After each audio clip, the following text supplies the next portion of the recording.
네, 안녕하십니까. 예, 3월입니다. 심화반 개강날이고요. 오늘은 네 타임 쪼개서 수업 진행할 건데요. 첫 번째는 역사교육의 이해요.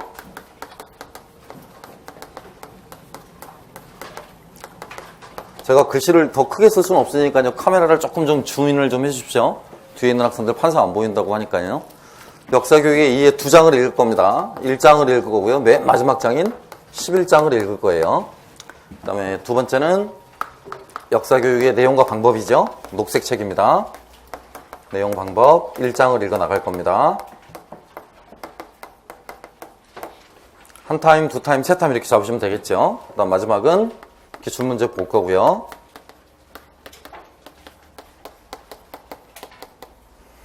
예상문제 그 표로 나눠드리고 프린트 받아보시면 있죠. 예상 주제라고 나간 거 있죠, 프린트에? 예, 그럼 그 내용 보고 추가적으로 설명해 드리도록 하겠습니다. 앞으로 3, 4, 5, 6 심화반 4개월 동안은 생활 패턴을 어떻게 하시냐면 하루를 무조건 3등분 합니다. 오전, 오후, 야간 이렇게 3등분 하시고요. 오전에는 강의 들으시고요. 그 다음에 식사하시고 나서 2시 반, 1시 반까지가 수업이니까요. 1시 20분 정도의 역교로는 끝날 거고 서양사는 1시 반까지 해야 되거든요. 1시 반까지 정확히 할 거니까 1시 반까지 딱 끝나고 나시면 점심시간 가지시고 3시 정도까지는 여기든 댁이든 도서관이든 어디든 이제 다 착석을 하시고요. 3시간 굵게 공부하십니다. 오후에 3시간. 그 다음에 6시에 저녁 드시고요. 7시나 7시 반까지 노셔도 괜찮습니다. 최소한 8시부터는 책상에 앉으셔가지고 10시까지는 공부하시는 걸로 합니다. 그러면 수업 빼고 하루 몇 시간? 5시간이요. 요건 최소 시간입니다. 그러니까 여기 다니시는 분들이 의무적으로 꼭 따라주셔야 될 학습 시간이라고요. 이해하겠습니까? 요만큼 시간을 확보 못하시면 일주일에 하루도 쉬시면 안 되고요. 요만큼 매번 꾸준히 하셨으면 3, 4, 5, 6, 4개월 동안은 일주일에 하루씩 쉬시면 되겠습니다. 하루 통으로 휴식이 불편하신 분들은 일요일날 오전, 오후까지 쉬시다가 일요일 야간에 좀 3시간 정도 공부하시면 될 것 같고요. 토일 걸쳐서 이렇게 쉬시고 싶으시면 토요일날 야간, 그 다음에 일요일날 오전, 오후 이렇게까지 쉬셔도 괜찮습니다. 여러분 타입대로 하시고요. 그 다음에 실강에 나오신 분들은 이제 학원 다니시려고 오신 분들이니까 시간 패턴을 아침형 인간으로 바꾸도록 하십시오. 밤 늦게 공부 잘 되는 패턴이다. 이거 조금씩 좀 바꿔나가시는 게 두뇌에도 좋고요. 본인 몸 건강에도 굉장히 좋거든요. 그러니까 가급적이면 그 패턴대로 좀 맞춰 나가셨으면 좋겠습니다. 아시겠습니까? 그 다음에 스터디는 이번 주하고 다음 주간에 걸쳐서 원하시는 분들에 한해서 제가 이제 조직을 해드릴 텐데요. 먼저 가장 큰 전제 조건은 스터디를 해야만 한다라는 건 아닙니다. 하고 싶은 분만 하는 겁니다. 아시겠습니까?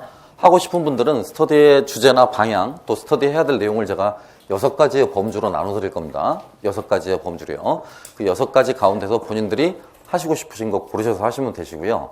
그거에 맞춰 제가 포맷, 워드로 된 양식을 드리도록 하겠습니다. 그 양식대로 기입하시고 양식대로 스터디 그대로 진행하시면 되고요. 오늘 이 시간 이후부터는 이제 뭐 하시냐? 필요하시면 공스타그램도 하시고요. 공스타그램도 하시고 다이어리 하시고요. 실강 들으시는 분들은 다 의무입니다. 의무. 하루하루 공부했던 시간과 하루하루 읽어봤던 책 내용을 꼼꼼하게 다 적으시길 바래. 구체적이어야 됩니다. 예컨대 서양사 개론 22쪽부터 45쪽 09시 30분부터 10시 40분까지 혼자 공부하시는 시간이요. 학원 수업 듣는 시간 말고 혼자 공부하시는 시간을 그렇게 시간 단위, 분 단위까지 하셔가지고 정확히 기입하시고 뒤에 몇 페이지부터 몇 페이지까지 읽었다라는 부분까지도 정확히 기입하시기 바랍니다. 의무라고 말씀드리는 이유는 그렇게 하시면 합격하실 확률이 훨씬 높아집니다. 그렇게 안 하시면 물론 떨어지실 확률이 높아집니다. 그러니까 편하실 대로 인스타그램을 활용하실 거면 인스타그램 활용하시고 또 아니면 휴대폰에 기입하실 거면 휴대폰에 기입하시고 다이어리 기입하실 거면 다이어리 기입하시고 아무튼 정리하는 건 습관으로 이렇게 유지해 두시는 게 굉장히 좋을 것 같습니다. 아시겠죠? 예, 추후 필요한 내용들은 수업 시작 전, 수업 끝나고 나서 차근차근 한두 가지씩 더 말씀드리도록 하겠습니다. 바로 수업 시작하겠습니다. 자, 3, 4월 교재는 지금 요거죠. 보셨다시피 1, 2월 교재가 뭐였습니까? 저희 수험서를 했었고요. 그죠? 수험서 했던 내용 가운데서 지금 3가지 다뤘었습니다. 권수로 하자라면 4권 인셈인데요. 지금 갈색 책은 일부만 다뤘기 때문에 다뤘다라고 말하기는 조금 민망한 수준이었고요. 파란 책, 녹색 책, 남색 책 봤었죠? 여기 정리되어 있는 부분이요. 그 다음에 갈색책 세계사 내용 구성 방안 일부 봤었고요. 기억나십니까? 예. 그래서 이 두 가지 책 내용을 읽어드리면서 제가 수업을 해드리고, 아울러서 복습 차원에서 이걸 한 번 더 읽어드릴 겁니다. 요 시간에 말입니다. 요 시간에. 그 다음에 맨 마지막 시간에 이 시간에는 기출문제를 풀 건데요. 이렇게 기출문제 분석 집이 있고요. 그 다음에 여러분 오늘 받으신 프린트 있죠? 프린트 한번 봐보시겠어요? 작년 내용하고 다릅니다. 100% 다르다. 뭐 답이 바뀔 수는 없을 거 아닙니까? 답은 똑같겠지만 부차적으로 나가는 설명, 해설, 그 다음에 문제 나가는 해설지 편집 상태 이런 거 전부 다 다릅니다. 오른쪽에 지금 조그맣게 공간 일부러 만들어 놨죠? 필기하실 부분이 있으면 거기다가 필기하시면 되겠고요. 수업 시간에 들으실 때는 연필로만 필기하세요. 개론서 읽을 때도 마찬가지. 연필로만 필기하세요. 연필로만. 그리고 복습하실 때 이제 뭐로 하시고요? 사인펜이나 볼펜 이런 걸로 하시고요. 3회독 하실 때 형광펜 쓰는 거고요. 네? 법칙입니다. 연필, 볼펜, 사인펜, 형광펜.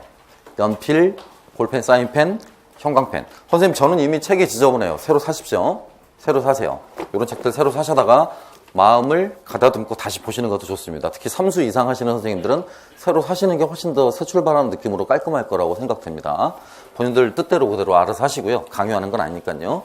또 기존에 밑줄 쳐진 책이 있다라고 그런다면 기존에 밑줄 그었던 것과는 다른 방향으로 표시할 수 있는 색깔의 필기구를 마련을 하세요. 그러니까 제 내용을 쓸 수 있는 방안들을 마련하시라고요. 작년에 1, 2월 강의를 들었다. 예전에 선생님 강의를 들었다. 다릅니다. 또 달라요. 매년 강의가 바뀝니다. 조금씩은 업그레이드 될 거고요. 그러니까 필기해야 될 내용도 더 늘어날 거고요. 또 밑줄 쳐야 될 부분도 바뀔 겁니다. 그러니까 기왕이면 새 책 보시면 좋고 새 책이 어려우시다라면 색다른 필기구를 준비하셔서 차별화시켜서 이렇게 하시는 게 좋습니다. 아시겠죠? 아시겠죠? 연필로 그렇게 좀 쓰도록 하셔. 바로 이렇게 필기구로 쓰지 마시고요. 자, 그렇게 진행이 되도록 하겠습니다. 그 다음에 프린트 하나가 또 따로 나간 게 있었잖아요. 그죠? 출제 예상 문항 목록이라고 들어가 있는 거 있죠? 예, 그 문항 목록을 가지고 만약에 문제풀이 스터디를 하시고 싶다 그러면 그 문제들을 만들어 보시면 돼. 그와 관련한 문제들을 만들어 보시면 된다고요. 알겠습니까? 문제풀이 스터디를 하시고 싶다라고 하실 때 만약에 스터디를 못 하겠다라고 하시면 제가 수업 시간에 그 유사한 문제들을 불러 드릴 거거든요, 직접. 그리고 칠판의 일부 내용은 써드리기도 할 거야. 그럼 잘 쓰셨다가 또는 잘 들어놓으셨다가 나중에 복습하실 때 한 번씩 다시 풀어보시면 되겠고요. 알겠습니까? 네. 자, 진행 방향과 연관해서 궁금한 거 없으시죠? 오늘은 저거, 매주 수요일은 저거, 목요일 한국사입니다. 금요일 서양사고요. 토요일 동양사입니다. 금, 토는 사정에 따라 바뀔 수 있습니다. 부쌤이나 저나 사람 구실을 해야 될 날이 있거든요, 주말에. 아시다시피 뭐 상갓집이나 결혼식 이럴 때가 있기 때문에 만약 그런 날짜가 잡히게 되면 그 날짜는 둘이 서로 뒤바뀔 수 있습니다. 저나 부쌤이나. 그러니까 금, 토는 변경 가능하다라고요. 알겠습니까? 아마 횟수로 치면 한 달에 1회, 뭐 2달에 1회, 뭐 이 정도 횟수밖에 안 될 거니까요. 크게 고민하지 마시고 또 진행하다가 구 선생님이 주말에 수업하시기가 좀 힘들다라고 하시면 바꿔서 제가 진행할 수도 있고요. 그러니까 요일은 탄력적이고 미리 바뀌게 되면 일주일 전에 공지해 드리도록 하겠습니다. 그 다음 저는 3, 4, 5, 6 보강 없습니다. 보강 없다고요. 대신 특강이 있습니다. 말씀드렸다시피 특강 제가 이슬람사 특강 해드린다고 했었죠. 이슬람사와 연관되어 있는 인도사, 그 다음에 동남아시아사 부분까지 이슬람과 연계된 부분의 특강만 따로 해드리도록 하겠습니다. 시간은 6시간인데요. 이틀로 쪼개서 3시간, 3시간씩 그렇게 해서 잡사 부분을 마무리 짓는 걸로 하겠습니다. 아시겠죠? 그 이외의 나머지 내용들은 충실하게 수업 시간에 다루도록 하겠습니다. 별도로 그 1, 2월 달에는 4과목 전부 다 강의 계획서와 실러버스를 카페에 올려드렸는데요. 별도로 제가 이번 달 심화반부터는 올려드리지 않는 이유가, 수강생 보호 차원이 일단 첫 번째는 가장 크고요. 그 다음 두 번째 같은 경우는 제 과목의 실러버스는 좀 다른 종류의 수석들을 많이 봐야 돼요. 예컨대 일반적인 수험생들이 잘 안 보는 서강자도 볼 거고요. 서양사 강좌도 볼 거고요.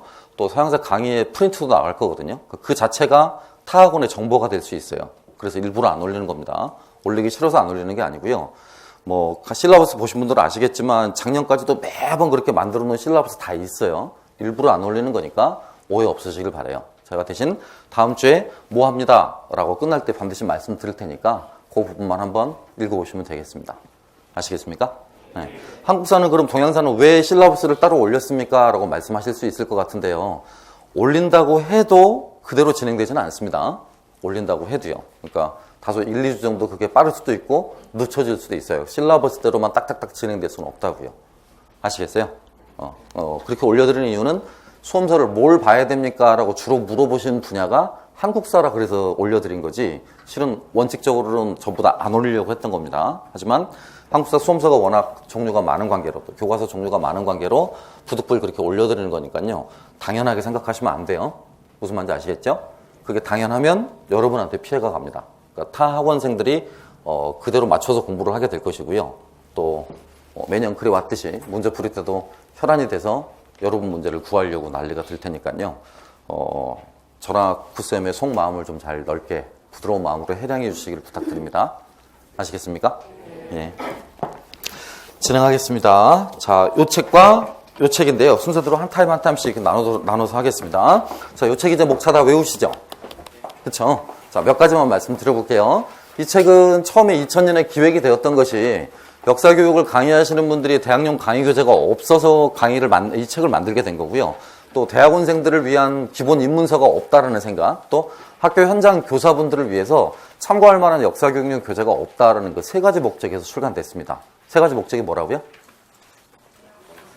역사교육론 교재가 없었다고, 학부생들을 위한. 두 번째, 대학원생들 기초 입문용 교재가 없었다고. 다음 세 번째, 현장 교사들한테 도움이 되라고 이렇게 쓴 기획한 책이라고요. 알겠습니까? 이게 지금 개론서 초판이라고 그랬었죠. 개론서 1편이라고 했었잖아. 개론서 2편이 무슨 책 더하기 무슨 책이라고 했고요? 녹색 책 더하기 남색 책이라고 그랬죠. 그러니까 내용과 방법과 역사교육의 이론이 이 책 후속으로 나왔던 두 번째 개론서라고요. 그 두 권을 결합할 때만 두 번째 개론서라고요. 그리고 세 번째 개론서가 언제 나온다고요? 올 말에 나와요. 세 번째 개론서가. 그러니까 올해 떨어지면 내년에 돈 또 써야 되고 책 또 봐야 돼요. 알겠습니까? 그러니까 길을 쓰고 올해 어떻게 해야 돼? 합격해야 된다고. 자, 이 책은 토탈 몇 개 장으로 이루어져 있어? 11개 장으로 이루어져 있어. 11개 장으로 이루어져 있다고. 이제 외울 때 됐지? 1. 역사교육의 의의. 2. 역사학과 역사교육. 이 두 개 묶어서 이론적 기초라고 부르는 거라고요. 이론적 기초라고 부르는 거라고. 인강 들으신 분들 따라서 하셔야 돼. 집에서 이렇게 마음대로 나를 조정을 했었잖아, 마우스로. 이제 조정이 안 돼, 여기 나오면. 그러니까 따라하라고 그럴 때 빨리빨리 따라해야 되고, 분위기 눈치껏. 남들 따라하면 따라하고 이래야 돼. 나 잠깐 멈춰두고 화장실 가고 이런 거 없다고. 알겠습니까? 혹시 만약에 지치면 잠깐씩 이렇게 멈춰드리긴 할게. 마음대로 왔다 갔다 하든가. 3장은요? 4장은요? 5장은요? 6장은요? 7장? 묶어서 과정적 기초였습니다. 과정적 기초요. 8장? 인지발달과 역사에 따로 떼서 심리적 기초라고 부르는 거였고요. 9장? 한국. 10장? 각국의 역사교육. 그쵸? 묶어서 역사적 기초죠. 역사적 기초. 역사교육 사 다루는 부분이니까. 마지막 하나 남았다. 11장? 역사교육 연구 방법론. 무슨 기초? 방법적 기초. 그래서 5개 영역 11개 장으로 이루어져 있다고요. 5개 영역 11개 장으로 이루어져 있다고요. 지금 두 가지 이야기했어. 흐름 잘 들어봐. 이 책이 어떤 의도를 가지고 기획되었는가라는 이야기했고, 세 가지 이유 말했어. 그럼 두 번째, 이 책의 목차 5개 덩어리와 11개 장으로 나누어져 있다라고 말을 했고요. 멍 때리지 말고 저 보세요. 5개 덩어리 11개 장으로 나누어져 있다고. 고개 숙이지 말고 저 보세요. 5개 덩어리 11개 장으로 나누어져 있다고. 언니 나봐. 5개 덩어리 11개 장. 몇 개? 5개 덩어리 11개 장. 제 수업 시간에는 뭔가 하려고 하지 말어. 그냥 저만 봐. 아시겠죠? 왜 싫어? 보기 좋은 얼굴은 아닐 텐데 부쌤처럼 귀여운 얼굴이 아니라. 근데 고개를 자꾸 숙이게 되면요, 단쪽으로 숙이게 되면 중요한 흐름을 놓칠 수가 있어서 그래. 그러니까 흐름 이야기하거나 객관 이야기할 때는 절대 고개 숙이지 말아. 알겠습니까? 이 책 몇 개로 이루어졌다고요? 5개 덩어리 11개 장. 그러면 시험 문제도 이 범위 안에 들어와 있겠죠? 5개 덩어리 11개로 들어와 있다고요. 그래서 기출문제집에 보시면 그 기준에 따라서 편제를 해놨어요. 주제별로요. 전부 다 이 책을 근거로 해서 만들어 놓은 거라고요. 고로 이 책은 지금까지도 굉장히 중요해. 전공자가 아닌 사람들은 녹색책, 남색책이 중요하다라는 말을 해요. 이게 비전공자들의 특징이야. 근데 전공자들의 특징은 이 책부터 중요하다라고 말을 해. 왜냐면 아까도 말했듯이 이게 초대 개론서였고 두 개, 녹색, 남색이 두 번째 개론서니까. 알겠습니까? 자, 이렇게 짜잔, 이제 1장을 봐봅시다. 이제 고개 숙이셔도 돼. 1장.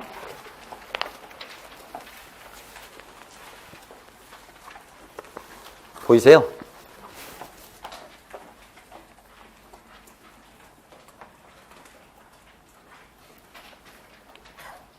화면 보이시죠? 저 밑줄 그어진 거 보입니까? 동그라미 쳐진 것도 보입니까? 필기는 앞으로 이렇게 하는 겁니다. 첫째는 동그라미, 둘째는 동그라미, 셋째도 동그라미. 이렇게 하는 거야. 그 다음에 또 하나 사례를 보여드릴게. 자, 잡아주십시오. 개론서 읽을 때는 무조건 이렇게 단락별 읽기. 단락별 읽기. 따라해봐. 단락별 읽기. 그러니까 한 단락에서 무슨 이야기를 하고 있는가를 옆에다가 필기를 해두는 거예요. 이 단락까지가 무슨 이야기, 이 단락부터가 무슨 이야기. 알겠어요? 예. 이런 식으로 표기를 하는 거라고.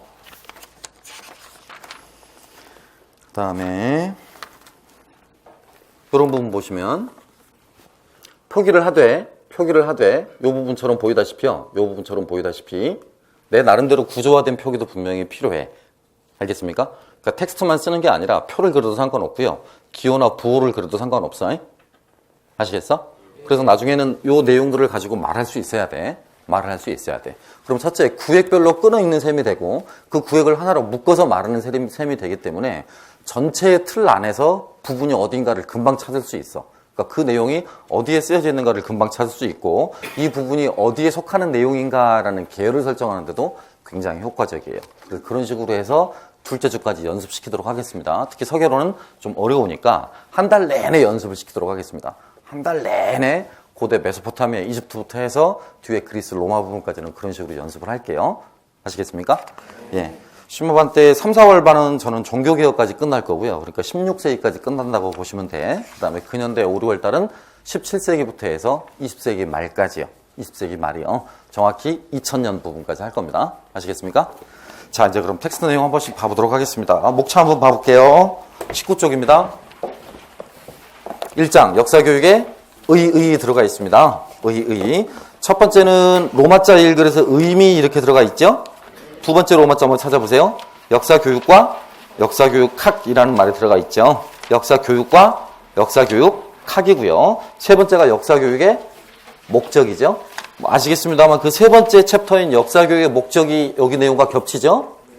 이 책의 내용과. 그러니까 세 번째 읽을 때 이 부분을 같이 읽으셔야만 해. 그러니까 부득불 반드시 책을 읽더라도 이 챕터도 읽으셔야 돼. 이렇게. 아시겠어? 그럼 선생님 뜬금없이 11장은 왜 읽는 겁니까? 라고 하실 수 있는데요. 기출문제 좀 한번 봐보시겠습니까? 오늘 풀 챕터 02를 보시면요. 02를 보시면 요 상단에 요 역사교육 의의라고 밑에 있는 요 상단에 제목 세 가지 들어가 있죠. 그렇죠? 그 세 가지 가운데 하나가 뭐가 있어? 역사교육의 연구 방법론이 있죠. 그래서 그 부분까지 같이 풀 거예요. 같이 읽을 거라고요. 요것만 따로 떼두게 되면 11장만 따로 떼두게 되면 나중에 철회가 굉장히 곤란해지거나 대충 읽거나 이런 일이 생기기 때문에요. 이렇게 같이 묶어서 하도록 하겠습니다. 그러니까 오늘 수업할 때 겹쳐지는 부분은 이 부분과 이 부분은 겹칠 거고요. 이 부분은 별개라고요. 이 부분은 겹칠 거고요. 이 부분은 별개라고요. 이 부분은 겹칠 거고요. 이 부분은 별개라고요. 그럼 겹치는 용어들 가운데서 어떤 부분이 겹치고 어떤 부분이 특정 책에서 안 나왔는가를 가리셔야 된다는 이야기고 가리셔서 외울 거 별도로 따로따로 표시해서 외워야 된다는 말이에요. 이 책에는 있는데 이 책에는 없는 말이 있으면 따로 빼서 외워야 되고 이 책에는 있는데 이 책에는 없는 말이 있다 그러면 따로 빼서 외우셔야 된다는 이야기죠. 알겠습니까? 자, 1장입니다. 1. 역사교육의 의미. 첫 번째가 개념이고요. 두 번째가 성격입니다. 그러니까 의미 옆에다가 그렇게 일단 써두셔. 의미 옆에다가 요렇게 그으셔가지고 뭐로? 개념, 그 다음에 또 성격 이렇게 예쁘게 쓰십시오. 예쁘게 연필로 쓰라고 했습니다. 자, 그럼 제가 물어볼게. 역사교육의 의미란? 역사교육이 무엇인가라는 개념이고 역사교육은 어떤 특징을 띠고 있는가라는 성격까지를 포괄하는 거라고. 역사교육의 의미란? 역사교육의 의미란? 성격, 뭘 포함한다? 개념과 성격을 포함한다고요. 읽어보겠습니다. 첫 번째 문단, 넷째 줄까지가 지금 역사교육의 개념이죠. 그죠? 첫 번째 줄 들어가 있는 건 사전적 정의고요. 사전적 정의. 역사를 소재로 하여 인간을 교육하는 활동이다라는 건 사전적 정의고요. 본래 뜻은 그 밑에 나와 있는 네 줄이죠. 그죠? 저 수험서도 보시면 알겠습니다만 그 표로 그려져 있습니다. 이렇게. 외울 필요가 전혀 없고 시험 문제 안 나옵니다. 역사교육이란 다루는 대상이 주로 뭐? 과거죠, 과거. 그리고 이 과거 안에서 인간과 자연의 상호작용이 있다라면 주로 어디 부분에 포커스를 갖추는 것이? 여기에 포커스를 갖추는 것이 역사학이겠죠. 이걸 배워서 아이들의 행동 영역을 발달시켜주고자 합니다. 행동 영역, 지식이의 기능, 가치, 태도죠. 행동 영역, 지식이의 기능, 가치, 태도. 이걸 풀어서 말을 해보면 역사교육이란 인간의 과거에 관한 지식을 가르치고 이를 기초로 기능, 사고력과 통찰력을 신작시키며 마지막 가치, 태도, 바람직한 역사적 가치관이나 태도를 확립하기 위한 교육 활동, 이걸 묶어서 뭐라고 부른다? 역사 교육이라고 부른다고요. 알겠습니까? 외우지 말라고, 의미 없다고, 시험 문제 안 나온다고. 하지만 이 그림은 이해하고 있으라고. 알겠어요? 뭘 대상으로 해? 과거에 관한 지식. 그걸 배워서 뭐에 써먹어? 사고력이나 통찰력을. 그리고 뭐도 바꿔? 내 가치관이나 태도, 이런 것도 바꾸기 위한 교육 활동이라고요. 그걸 묶어서 뭐라고 그래? 역사교육이라고 그래. 그 말 안에는 세 가지 뜻이 포함되어 있다고 진술되어 있어요. 첫째. 세 가지 뜻이 포함되어 있는데, 첫째 뭐? 역사교육은 역사적 사실을 소재로 한다라는 거죠. 그지? 밑줄 긋지 마. 첫째, 역사교육은 첫째에다만 이렇게 동그라미 치시면 돼. 응? 역사적 사실을 소재로 하고요. 둘째, 역사교육의 중요한 목표 중 하나는 뭘 이해하는 것이다? 인간의 과거 활동을, 인간 활동을 이해하는 것이다. 그것이 현재 준의 시사점을 파악하는데 있는 것이다. 그러니까 과거 일을 배우는 게 뭐 하기 때문이다? 현재 쓸모 또는 유용성이 있기 때문이다라는 거겠죠. 역사교육의 목적 가운데 뭐에 가까워? 뭐에 가까워? 현재의 이해라는 측면에 가깝지. 현재의 이해. 그러니까 현재를 이해하기 위해서 과거를 배우는 것이다라는 말과 닮아있죠. 알겠습니까? 이해하시겠어? 잊어먹지 마. 지금 우리 뭐 하고 있어? 역사교육의 개념하고 있어. 개념. 첫째, 사전적 정의했고, 둘째, 학문적 정의했고, 그 학문적 정의 안에 보면 세 가지 특징이 나눠져 있다는 것 가운데 두 번째 특징까지 봤어. 마지막 세 번째 특징 뒤로 넘겨봐. 뭐 있어? 의도적 활동이다라고 써있죠? 곧 교육 활동이다라는 말이 들어가 있는 것이죠. 바람직한 역사적 기능과 태도, 가치관을 함양해서 인간을 변화시키려는 의도적 활동. 인간을 변화시키려는 의도적 활동을 우리가 교육이라고 부르지 않습니까? 그러니까 역사교육도 그런 교육 활동 가운데 하나다라는 말을 하고 있는 것입니다. 자, 거기까지 끊어. 그리고 여기서 책을 보시면 뭐라고 써있는지 군문단까지 끊고요. 보여? 뭐라고 써있어? 개념. 그리고 그 밑에 한 번만 더 보고 쓰세요. 그 밑에는 뭐라고 써있어? 역사와 교육의 관계. 일단 그렇게 표시하셔. 거기다가 개념, 역사와 교육의 관계. 이렇게 단락별로. 그럼 역사교육의 개념을 말하고 있는 넘버 1에서는 두 가지로 나눠져 있는 거 아시겠지? 그지? 첫째, 역사교육의 개념 이야기를 하고 있고, 그 개념으로부터 파생 가능한 세 가지 특징을 유추하고 있죠? 두 번째, 이제 역사와 교육 간의 관계겠지. 무슨 말 하겠어? 역사가 먼저냐? 교육이 먼저냐? 이런 이야기겠지. 그쵸? 역사가 먼저냐? 교육이 먼저냐? 다른 말로 무슨 중심설? 내용 중심설, 방법 중심설. 내용, 무엇을 가르칠 것인가에 대한 답변이라고 그랬어. 무엇을 가르칠 것인가? 방법, 어떻게 가르칠 것인가? 그러니까 what과 how의 대립이다라고 볼 수 있는데요. what과 how는 대립해야 될 것이 아니다. 키워드 상보적 관련성, 상호 보완적인 관련성을 이해해야 돼. 그러니까 내용과 방법의 대립은 둘 간의 대립이 바람직한 구도가 아닌 까닭에 내용과 방법의 상호 보완적 관련성을 이해하려는 태도가 요구돼요. 내용과 방법의 상호 보완적 관련성을 이해하려는 태도가 요구된다고요. 자, 두 번째 단락 읽어보겠습니다. 20페이지 두 번째 단락. 역사교육에서 역사와 교육은 각기 독립적으로 존재하는 것이 아니라 서로 유기적으로 관련을 맺고 있어야 된다. 그러니까 독립적으로 존재하는 것이 아니기 때문에 대립항이 아니다라는 이야기지. 역사와 교육이 대립항이 아니다라는 말이죠. 지금까지 역사 교육에 대한 학문적 연구가 발전하지 못한 이유 중 하나는 역사와 교육의 긴밀한 상관관계를 무시하는 사고방식에서도 찾아볼 수 있다. 교육의 이론이나 방법과 관계없이 사실만 많이 가르치면 역사 교육은 저절로 된다는 생각. 무슨 중심설?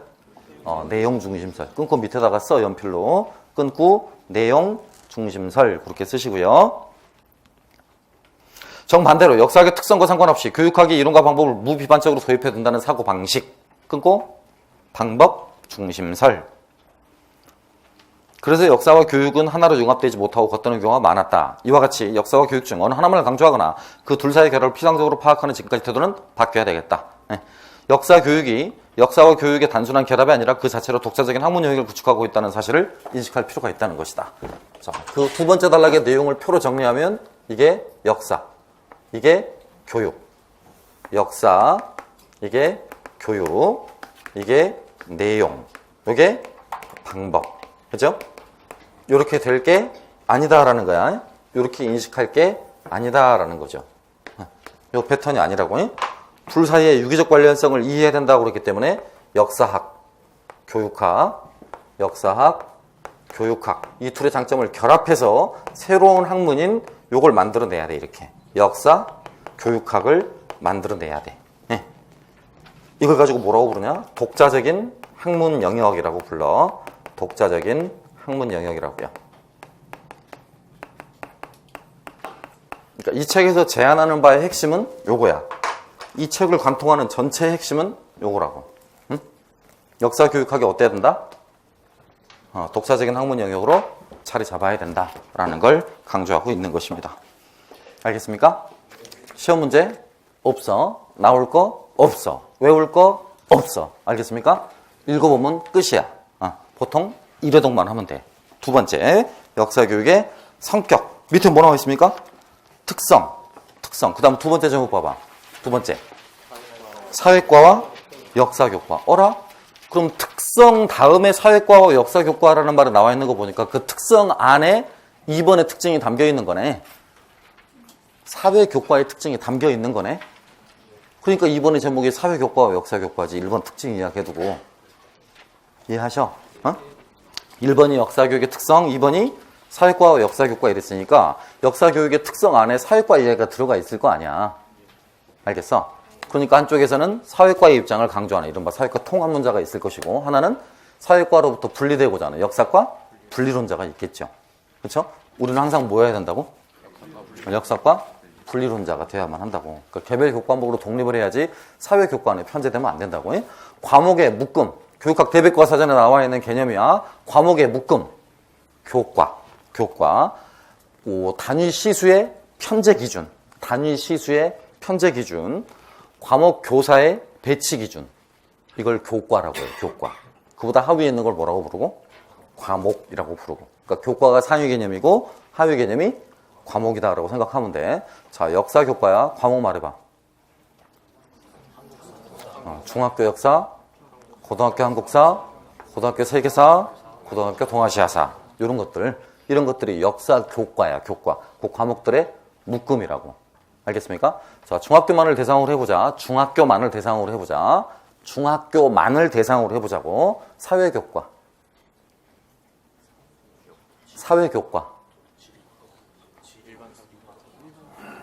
중학교라고 그랬습니다. 중학교의 교과목, 과목 명칭 가운데 일반 사회 이런 거 없어. 사회. 또 역사 이렇게 말해야지. 사회, 역사 이렇게. 알겠습니까?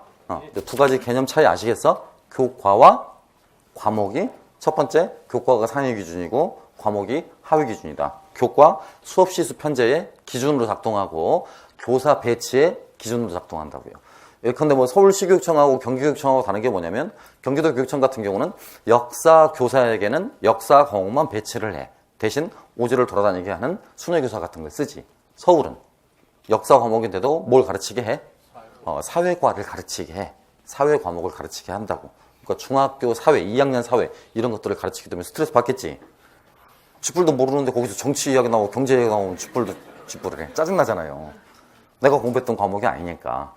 그쵸? 그러니까 바꿔 말하면 서울은 뭐 편제 위주인 거고? 그렇지. 교과 편제 위주인 거고. 경기도는? 그렇지. 과목 중시의 분위기인 거죠. 알겠습니까? 정확히 이해했을 거라고 봅니다. 밑에 이 역사교육의 성격 부분입니다. 역사교육의 성격. 어떤 내용이 쓰여 있느냐? 오른쪽 페이지 보시면 몇 가지 성격을 쓰고 있거든. 첫 번째가 시간성, 두 번째가 종합적이고 전체적이다. 이런 이야기들을 쓰고 있고요. 종합적이고 전체적이다. 종합적이고 전체적이란 말 다음에는 문학적이고 과학적이다라는 말을 쓰고 있어요. 그러니까 성격은 세 가지 말을 하고 있는 거야. 그럼 전체적인 틀은 어떠냐면 그 20페이지의 맨 아래 부분을 보시면 20페이지의 맨 아래 문단을 보시면 맨 마지막 문장에 그런 말 써 있다. 이렇게 볼 때 역사교육은 과거, 현재, 미래를 서로 연결시켜 배우는 교육 활동이다라고 쓰여 있죠. 과거, 현재, 미래를 서로 연결시켜 배우는 교육 활동이다라고 쓰여 있습니다. 여기 잠깐 보시면 이렇게 연결시키려고 한다라는 거죠. 과거, 현재, 미래. 과거, 현재, 미래. 이걸 연결시키려고 한다고요. 과거, 현재, 미래. 지금 우리가 살고 있는 데는 어디? 이 지점이지, 이 지점. 우리가 지금 살고 있는 지점은 이 지점입니다. 역사 교육의 성격이 이러하다고 했으니까 실제 역사 교육의 목적도 이와 닮아 있겠지? 우리가 역사를 가르치는 데 있어서 과거로부터 현재, 현재로부터 미래로 이어지는 지점을 가르친다라고 했으니까 역사를 가르치는 목적이 여기에 중점을 두는 경우도 있을 거고, 과거 그 자체를 이해하는 데 중점을 두는 경우도 있겠지? 또 뭐? 현재를 이해하는 데 중점을 두는 경우도 있겠지? 또 다가올 미래를 이해하거나 준비하는 데 목적이 될 수도 있겠죠. 이해하십니까? 똑같아. 요 세 가지를 묶어내는 통합적 정신작용. reason. 저 세 가지를 묶어내는 통합적 정신작용. reason. 역사 의식이라고. 역사 의식. 과거, 현재, 미래. 역사 교육은 그래서 항상 말했지만 이 도표 하나만 알겠으면 굉장히 써먹을 게 많다고 그랬었지. 과거, 현재, 미래. 이걸 연결하는 통합적 정신작용. 이걸 뭐라고 불렀다, 리젠이? 역사 의식이라고 불렀다고요. 알겠습니까? 저렇게 다루다 보니까 특징은 당연해. 첫 번째 특징은 이게 뭐야? 시간의 흐름이죠. 그지? 플로우, 시간이 흘러간다라는 전제하에 있으니까 시간성이라는 학문적 특징을 띌 수밖에 없죠. 그지? 두 번째는 여기서 다루는 것들이 전부 다 누구라고요? 인간. 인간뿐만이 아니라 인간이 확장된 인간의 사회생활까지를 다루거든요. 그럼 사회생활 전체를 이해해야 되기 때문에 정치, 경제, 사회, 문화, 예술, 사상, 스포츠, 연애 등등등 이런 부분을 다 알아야 돼. 단편적이야, 종합적이야? 종합적이죠. 종합적이죠. 마지막 문제는 지난 2000년간의 논쟁이야. 역사는 뭔가? 문학인가? 또는 예술인가? 아니면 뭔가?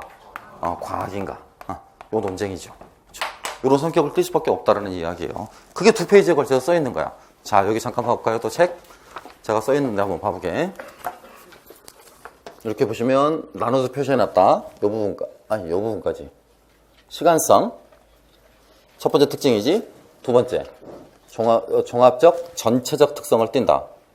그죠? 뒷장에는 뭐 있겠어요? 문학적, 과학적. 문학적, 과학적 성격이라고 쓰시면 돼. 단락 구별하겠어? 응? 페이지 불러드릴게. 21페이지 10줄까지. 그러니까 교육의 가장 중요한 목표가 된다. 거기까지 끊고 시간성에 관한 이야기야. 시간성. 그 다음에 또 10줄 내려와. 인간 생활의 여러 측면을 서로 관련시켜 종합적으로 지도해야 한다라고 써있죠? 그게 두 번째 성격이야. 종합적, 전체적이라고 쓰시면 돼. 종합적, 전체적. 그럼 마지막으로라고 써있는 부분 있죠? 그 부분이 뭐야? 문학인가? 과학인가? 문학 대 과학. 그렇게 쓰시면 돼. 문학 대 과학. 그럼 어떤 부분에서 문학적인가라는 예만 하나 들고 있는데요. 그 21페이지 맨 아랫줄 한번 읽어볼게요. 21페이지 맨 아랫줄. 역사교육은 과거 인간 행위를 대상으로 하고 있기 때문에 과거 인간들의 성격, 감정, 동기, 의도 등을 심각하게 고려해야 되는 경우가 많다. 뭐를 고려되는 경우가 많다고요? 읽어봐. 성격, 감정, 동기, 의도요. 눈에 보이는 겁니까? 보이지 않는 겁니까? 네, 보이지 않는 것들이죠. 보이지 않기 때문에 증명하는 건 불가능해. 증명하는 건 불가능해. 이런 거 불가능하잖아요. 예를 든 겁니다. 나 좋지? 응? 증명해봐. 증명해봐. 증명해봐. 계속 못하잖아요. 그쵸? 응? 학생들은 좀 불편해서. 나 좋지? 네. 증명해봐. 응? 싫으면 나가야지, 그지? 여기 앉아있을 이유가 없잖아. 그러니까 좋으면 이럴 수 있죠? 그죠? 왜 표정이 왜 그래? 이러면 안 돼? 왜? 어색해? 왜 저래? 그러면 이렇게 안으면 이게 앉는 행위잖아요. 제가 앉는 행위. 그럼 이제 궁금할 거 아니야. Why? 내 의도, 목적, 동기 없어. 미친 거지. 그게 어딨어?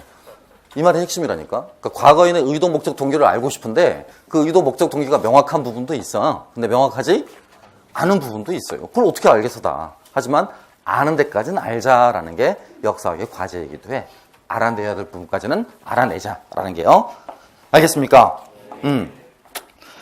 예를 들어 계속 읽습니다. 22페이지 첫째 줄이에요. 예를 들어 로마 공화정 말기에 제1회 3대 정치를 수립한 카이사르가 왜 루비콘강을 건너 로마로 진격했는가를 이해하기 위해서 우리는 당시 상황으로 돌아가 카이사르의 입장에 서서 그가 당시에 가졌던 감정이나 동기 혹은 그가 취했던 행동을 하나하나 상상적으로 더듬어 나갈 필요가 있다. 자, 복습해보자. 요런 뉘앙스대로라면 남색책에 들어와 있는 역사 이해 방식 가운데서 두 사람이 있었다. 두 사람이. 일단 두 사람 먼저 말을 해보자. 첫째, 남색책에 들어와 있는 역사 이해 방식으로 사례가 되어 있는 인물과 두 사람의 차이점을 극명하게 나타내고 누가 누구를 보완했다라는 식의 서술이 있었어. 에? 누구와 누구? 라이트와 마틴이었죠. 라이트와 마틴. 알겠습니까? 라이트의 설명 방식은, 라이트의 이해 방식은 행위자가 왜 그런 행동을 했을까라고 뭐 하는 거? 그의 의도, 목적, 동기를 이해하는 거였죠. 그죠? 마틴은 거기다 플러스 그 인물이 처해 있었던 사회적 상황에 대한 이해까지를 하자라고 해서 라이트의 이해 방식을 부정했다라기보다는 라이트의 이해 방식을 보완했다라고 보는 게 타당하다. 기억나요? 기억 안 나시는 분들에서 간단하게 한 번만 쓰면 나 라이트다. 나 실천적 추론이라는 설명 이해 방식을 썼다. 실천적 추론이라는 이해 방식을. 과거 역사적 행위자가 있다라면 이 역사적 행위자가 어떠한 의도, 어떠한 목적, 어떠한 동기를 가지고 그런 행동을 하게 됐는가를 추적하는 것이다. 그런데 마틴은 역사 이해 방식 가운데서 행위자까지 고려하는 건 똑같은데 이거 플러스 한 가지를 더 해줘야 된다고 말을 했다. 그게 상황이다. 상황. 사회적 상황 또는 그 인물이 처했던 역사적 상황이라고 쓰셔도 돼. 키워드는 상황이지 무슨 적이 아니니까. 행위자가 처해있던 역사적 상황. 그래서 결국 이 사람이 갖고 있는 설명의 문제점이나 한계점을 이 사람이 뭐 해줬다? 요렇게 보완해주는 이해 방식이었다. 라는 거였죠. 알겠습니까? 여기서는 지금 이제 그 사람들 이야기를 하는 게 아니라 전형적인 권력론자였던 누구 이야기를 한다? 콜링우드 이야기를 한다. 읽어봅니다. 콜링우드는 이를 뭐라고 불렀다? 제사고다. 복습해보자. 딜타이는 복습해보자. 딜타이는 추체험. 누차 말하지만 제 과목은 공부 안 해도 된다고 했죠. 수업 시간에 계속 반복한다고. 그런데 안 따라하면 공부해야 돼. 그러니까 복습할 시간을 따로 안 두시고 싶으시면 무조건 말로 뱉어. 말로. 옆 사람 말 들어보고 내가 두 번씩 물어볼 테니까 옆 사람 말 듣고 대답해. 딜타이, 콜링우드, 추체험, 제사고. 하나만 더 나아가 보자. 딜타이, 학문을 두 가지로 구분을 했어. 그 가운데 정신과학에 해당하는 방법을 이해라고 불렀고, 이해. 그지? 자연과학에 해당하는 방법을 이거라고 불렀지. 그렇지. 설명이라고. 머릿속으로 도식을 잘 그려봐. 딜타이다. 딜타이 두 개로 나뉜다. 정신과학, 자연과학. 정신과학, 이해, 자연과학, 설명. 옳지. 그 밑이 콜링우드야. 알겠습니까? 콜링우드 역사 이해 방법 똑같이 이해해야 된다라고 주장을 하고 있는데 이해를 위한 구체적인 방법으로 재사고, 앞에 리가 붙을 리. 그럼 내가 다시 어디로 들어가는 거야? 과거로 들어가는 거야. 과거 역사적 인물의 머릿속으로 들어가는 거라고. 그래서 그 사람의 입장에서 한 번 더 생각해 보는 것. 단 조심할 점은 생각으로 끝나. 생각으로 끝난다고. 추체험은 생각으로 끝난 게 아니라고 그랬지. 재사고 이후에 뭐로 이어져? 표현 활동으로 이어져. 그래서 추체험할 때 세 단어를 외우라고 엄청 강조했다. 체표리. 시작. 체험, 표현, 이해. 이효리 기억나? 이효리? 체표리. 체험, 표현, 이해. 봐, 이렇게 대답 잘하잖아. 시험에 답 쓸 수 있겠지, 그러면 이제. 체험, 표현, 괄호 이렇게 나올 텐데, 시험에. 그럼 쓸 수 있겠지. 그냥 체표리 그런데 설마 거기다 이효리 쓰겠어? 그쵸? 이런 식으로 여러 번 반복되니까 전혀 걱정할 거 없어. 모든 영역이 다. 아시겠죠? 그러니까 꼭 부탁드리건데, 제 과목은 두 개는 사회과학의 성격이 굉장히 강한 과목들이야. 특히 서양사 같은 경우도 사회사 내용이 주류이고 경제사 내용이 그걸 보완하고 있기 때문에 한국사 공부하시듯이 정치사 위주로 공부를 하게 되면 굉장히 난이도가 어려워져. 또 시험 방향과도 점점 멀어지게 되고. 그러니까 두 가지 사회과학의 특징, 교육학도 그러듯이 자꾸 반복하고 따라하고 세 가지가 한꺼번에 돼야 돼. 눈으로 보고 입으로 말하고 손으로 쓰고. 눈으로 보고 입으로 말하고 손으로 쓰고. 선생님 저는 부끄러워서 말 못하겠어요. 안녕. 내년에 또 봐. 저 과목은 그렇게 하시면 안 된다고. 아시겠죠? 그러니까 조금 부끄럽고 그러시더라도 따라해보자. 알겠습니까? 마지막입니다. 딜타이. 딜타이. 추체험의 3단계. 시작. 옳지. 체험, 표현, 이해. 자, 콜링우드. 과거 역사적 인물의 행위의 의도, 목적, 동기를 이해하는 방식. 재사고였습니다. 행위자 입장에서 재사고 해보는 거죠. 그것도 괄호. 콜링우드, 괄호, 재사고, 괄호. 이런 것들은 과학적이다, 비과학적이다. 비과학적이죠. 그러니까 비과학이니까 결국 문학적인 방법에 해당하는 것이겠죠. 이를 위해서 역사교육에서는 유추, 상상, 감정이입과 같은 문학적인 형태의 교수기법이 요구된다라고 그랬습니다. 유추, 상상, 감정이입. 실은 이런 것들 우리가 슐만의 표현에 따르면 땡땡땡땡 지식, 교수 내용 지식의 사례들인데 이 교수 내용 지식의 사례가 과학에서 차용해온 거다, 문학에서 차용해온 거다.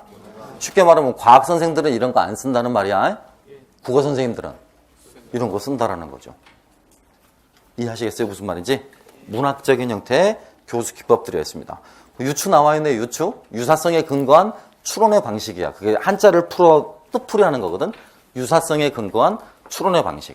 정확한 개념 정의는 뭐냐면 설명하고자 하는 대상과 이를 위한 모델 간의 유사성에 근거한 추론의 방식이야. 이게 사전적 정의야. 한 단계 더 나아가다 보면 설명하고자 하는 대상을 타깃이라고 불러. 타깃. 이른바 표적 사례라고 불러. 설명을 위해서 예를 들고 있는 모델을 베이스, 기반이라고 불러. 그러니까 바꿔 말하면 표적 사례를 이해시키기 위해서 기반 사례를 들어 추론을 유도하게 하는 방식. 그게 뭐야? 유추야. 유추. 또 다른 말로 하면 교사들, 특히 역사 교사들은 그래 유추를 활용해서 설명을 많이 해. 그래서 유추적 설명이라고 하는데 유추적 설명은 대부분 다 교수 내용 지식의 기법으로 다루어지는 거야. 바꿔 말하면 설명식 수업 때 활용하는 기법 가운데 하나야. 그런데 비교는 수업 방법이야. 수업 방법. 비교 학습이라고 여러분이 외우고 계신 거죠. 곧 비교와 유추의 차이점을 알고 계셔야 한다고. 알겠습니까? 유추는 주로 설명식 수업의 범주 안에서 다루어지는 교수 내용 지식의 일종임에 비해서 비교는 수업 방법의 범주에서 다루어진다라는 거죠. 알겠습니까? 그거 시험 문제 제가 기본반 때 나올 수 있다라고 말씀드렸던 부분이야. 비교와 무엇의 차이점? 유추의 차이점. 잘 기억해 두셔야 되겠습니다. 자, 계속입니다. 거기까지가 지금 뭐였어? 앞에 다시 제목 봐봐. 역사교육의 특성이었어. 특성. 세 가지 외웠잖아 지금. 그지? 저 칠판 보시고 무슨 성? 시간성. 또 종합성. 또 문학성, 과학성. 그리고 여기 사례 봤잖아. 유추, 감정이입, 콜링우드가 말한 재사고 이런 거 봤었잖아요. 기억나십니까? 문학성과 과학성. 이건 결론이 있을 것 같아, 없을 것 같아? 없어. 이 세 가지 성격은 계속 갖춰지는 거니까요. 앞으로도 변함이 없을 것 같아. 이게 두 가지의 합이라는 것도. 종합성. 문학적 방법도 쓰고 과학적 방법도 쓰니까요. 끝. 다음 2. 사회과와 역사교과. 제목을 봐봐. 그러면 사회과와 역사교과. 이 이야기한 다음에 바로 사회과 역사교과라고요. 그럼 사회교과와 역사교과 가운데 이런 특징이 동일한 데도 있고 다른 데도 있다라는 말이겠지. 그잖아? 그럼 사회과하고 역사과하고 이게 같겠어? 다르겠어? 야, 일반 사회애들 역사 젬병이잖아. 잘 모르잖아, 시간. 지리는 좀 낫죠? 근데 일반 사회는 더 모르지. 그치? 요건 어때? 조금 나아. 왜냐면 일반 사회도 정치, 경제, 사회문화 있으니까. 요건 어때? 안녕이지. 이것만 알지, 이것만. 그치? 이것만 보더라도 일단 무슨 과와 무슨 과가 차이가 있어? 그럼 통합돼야 돼? 통합되지 않아야 돼?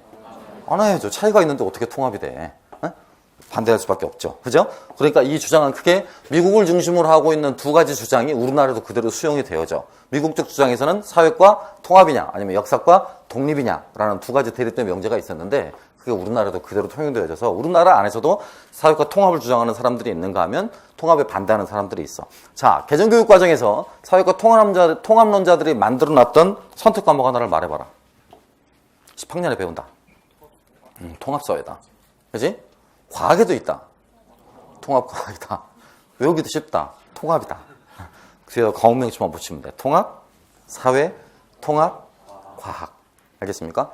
6차 교육 과정에서 처음으로 무리한 통합이 시도되어져서 고등학교 1학년 학생들을 대상으로 2권짜리 분권된 교과서나 교과목이 설정된 바 있다.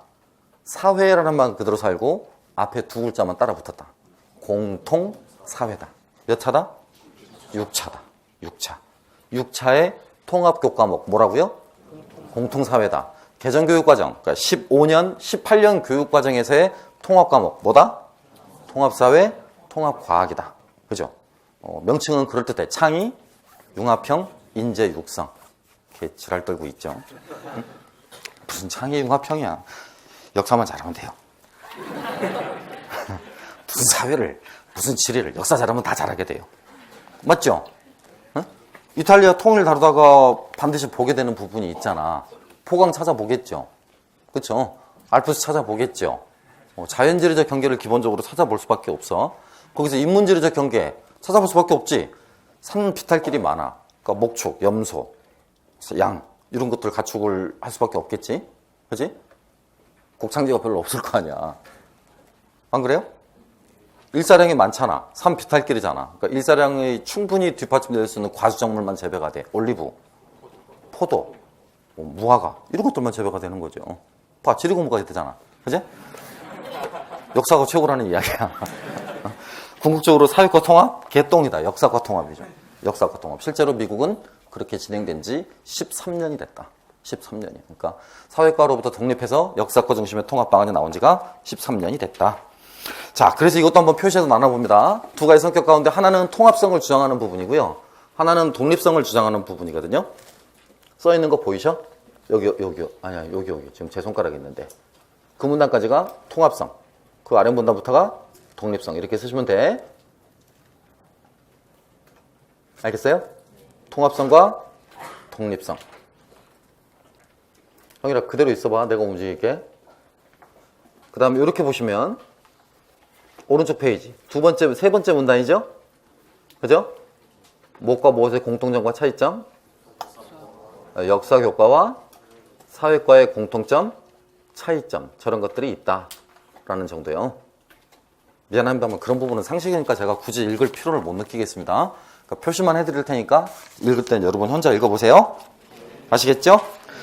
Take a break about 10 minutes.